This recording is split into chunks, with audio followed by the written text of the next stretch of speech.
Berita ini menjadi viral akhir-akhir ini, pasalnya kita tahu bahwa ini adalah sebuah kerja keras dari kepolisian yang akhirnya membuahkan hasil, yaitu polisi berhasil menggelandang atau menggiring seorang pelaku pencabulan santri yang terjadi di Jombang. Pesantren ini bernama Pesantren Sidikiyah yang berada tepatnya di kota Jombang. Dan pelaku ini sebenarnya sudah ditetapkan sebagai DPO kasus pelecehan seksual terhadap santri wanitanya. Wow, jadi ini luar biasa ya.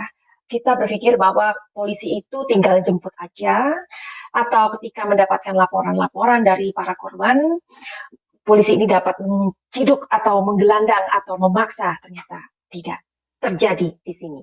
Sebut saja namanya adalah Gus Beki, umur 42 tahun, dan ia adalah seorang anak dari seorang kiai pemilik pesantren Sidikiyah ini.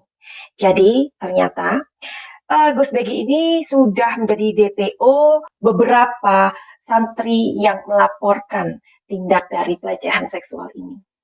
Tidak mudah, Besti, karena ternyata bukan perkara gampang atau perkara mudah untuk menjemput Gus Beki ini. Pasalnya adalah polisi mendapatkan perlawanan dari santri-santri dan anggota yang menjadi simpatisan pondok pesantren ini. Nah, jadi hal-hal semacam ini sebenarnya kita udah banyak mendengar dan banyak terjadi di Indonesia ya, mentang-mentang ayahnya memiliki pesantren atau mereka ada di ranah gereja atau apalah ya yang kita sebut sebagai rumah Tuhan ya.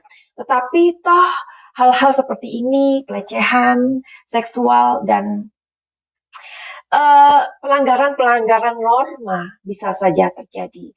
Ketika polisi sudah turun tangan, ternyata hal tersebut bukanlah pekerjaan yang mudah. Karena barangkali kita juga semua sudah melihat ya, karena perhatian kita udah terfokus atau melihat berita viral ini, bahwa tidak mudah untuk menangkap anak dari seorang kiai. Kasus ini sudah dari 2019 yang lalu, dan dianggap bahwa polisi itu terlalu lama gitu ya, terlalu lama menangani kasus ini. Tapi kadang memang kita tidak bisa memprediksikan apa yang terjadi jika kasus-kasus seperti ini memang dilakukan oleh orang-orang yang mempunyai pengaruh besar di dalam sebuah masyarakat. Ketika si pelaku akhirnya digelandang atau dijemput oleh polisi, di sini pun masih banyak sekali kesulitan karena rumah dari kiai itu sangat besar. Dan pengakuan dari polisi ada banyak sekali ruangan di dalamnya. Jadi polisi ini menggeledah cukup lama, selama 15 jam. Wow. Dan akhirnya Gus Beki pun tertangkap di rumahnya sendiri. Rumahnya yang gede, yang megah ya. Nah, jadi akhirnya polisi dapat memberikan atau menyerahkan kasus ini ke kejaksaan, di mana kasus ini sudah lama sekali tertunda selama 3 tahun. Jadi selama 3 tahun itu polisi ngapain aja? Tentu saja polisi tidak diam. Karena selama 3 tahun ini polisi sudah bernego ya. Karena memang tidak ada tanggapan dan tidak ada kerjasama. Akhirnya pada tahun 2022, yakni bulan Juni, Juni-Juli ini si Mas Beki itu atau pelaku ini sudah diserahkan ke kejaksaan begitu, dan sudah dilakukan upaya penjemputan paksa. Karena desakan dari masyarakatlah juga akhirnya polisi saat ini selama 3 tahun sudah bernego, ternyata tidak ada hasil. Ketika ada sebuah demonstrasi, ratusan santri yang turun ke jalan pada awal Januari itu akhirnya membuat polisi sudah memang tidak bisa untuk berdiam lama lagi. Dan akhirnya penjemputan paksa itu pun dilakukan. Jadi ini adalah sekali lagi kekuatan dari people ya, voice of people. Seakan-akan polisi juga diremehkan dan orang-orang berdemo, ratusan orang ini sudah cukup untuk mewakili agar keadilan itu ditegakkan ya. Jadi bukan polisi namanya jika tidak bisa menegakkan keadilan untuk menangkap orang-orang yang bersalah. Jadi ini adalah bagian dari kerja keras kepolisian yang patut kita hargai dan kita berikan aplaus kepada kepolisian. Cerita dari kebenaran yang pernah terjadi itu pun merebak ke masyarakat. Jadi ini adalah awal pertama Gus Beki ini mendapatkan masalah, yakni ia melakukan pelecehan seksual itu di tahun 2017 awalnya ya, dan dilakukan dengan seorang santri di pesantren tersebut.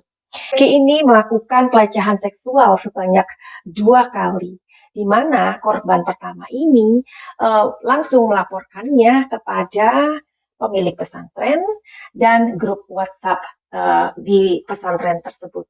Bukannya mendapatkan perlindungan, tetapi gadis Malang ini justru mendapatkan ancaman dan tekanan dari kalangan pesantren tersebut. Nah, korban kedua adalah seorang gadis yang masih belia, kira-kira umurnya 15 tahun. Ia adalah pacar dari pelaku ini. Memang mengakui bahwa mereka mempunyai hubungan selama 5 tahun. Tapi setelah berjalannya waktu itu, ada kekerasan-kekerasan atau istilahnya pemaksaan ya. Tepatnya si gadis ini diperkosa begitu. Dan kemudian hal itu terjadi berkali-kali. Si gadis ini tentu merasa sangat kecewa, sangat takut, dan lain-lain ya. Bukannya dia merasa keenakan, tetapi dia berusaha melepaskan diri pada saat itu dan ia dibantu oleh santri yang lain. Tetapi gadis ini akhirnya ketahuan, kemudian dia ditangkap, dibawa ke Puri oleh suruhan si pelaku ini. Kemudian di sana dia dipukulin, habis dihajar, habis dilempar dengan tempat sampah, kemudian dia diperkosa seperti itu. Bahkan gadis ini mengakui bahwa ia pernah melakukan trisam, yaitu hubungan yang tidak layak ya.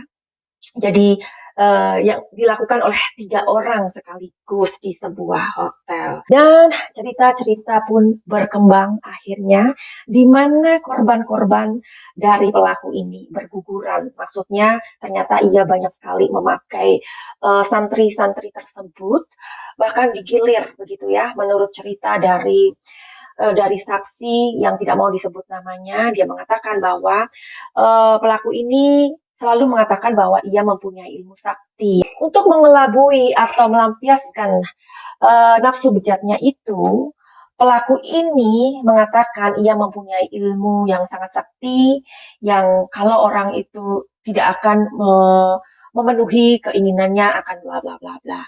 Ilmu itu ia mengatakan meta fakta, something like that.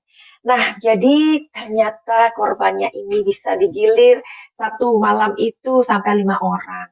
Nah, juga ada seperti acara temu dengkul, something like that. Udah, pokoknya ini benar-benar kisah yang pilu sebenarnya ya.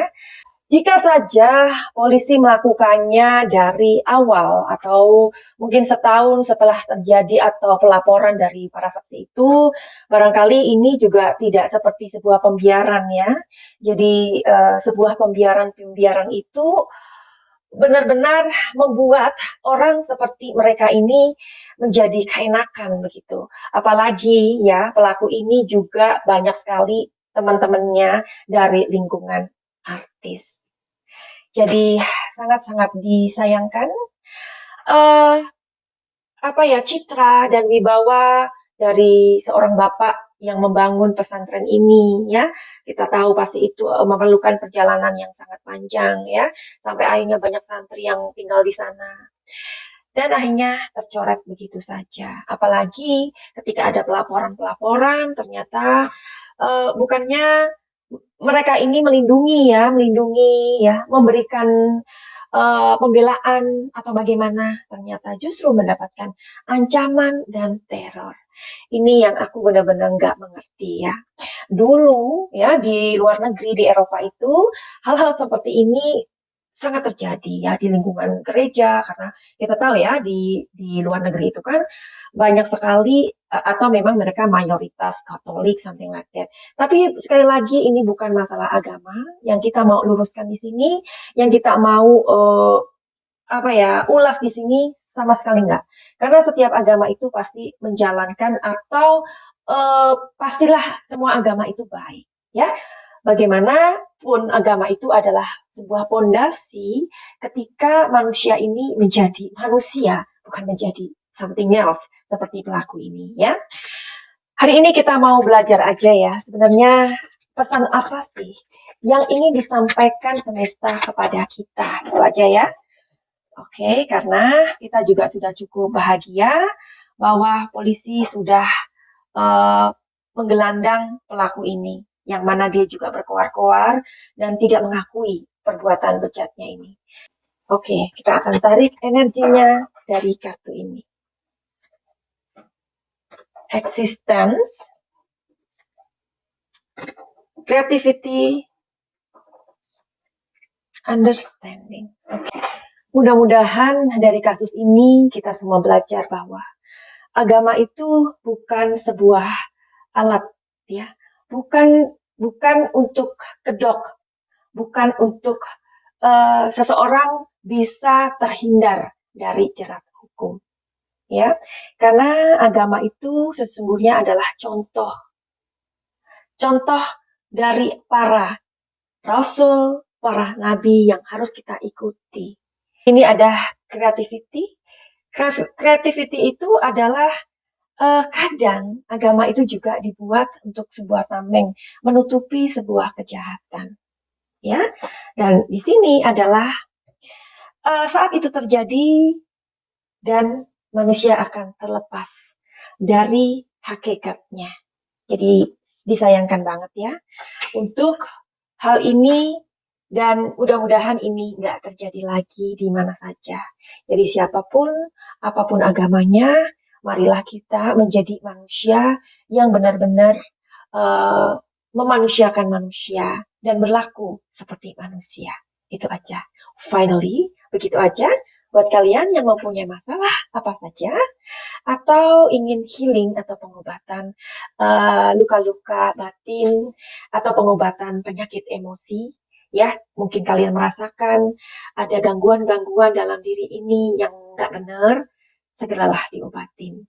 Karena emosi-emosi yang tidak bisa kita selesaikan atau tidak bisa kita obati, sesungguhnya itu akan menjadi masalah di kemudian hari. Finally, begitu aja. Send love and light. Salam Jaya.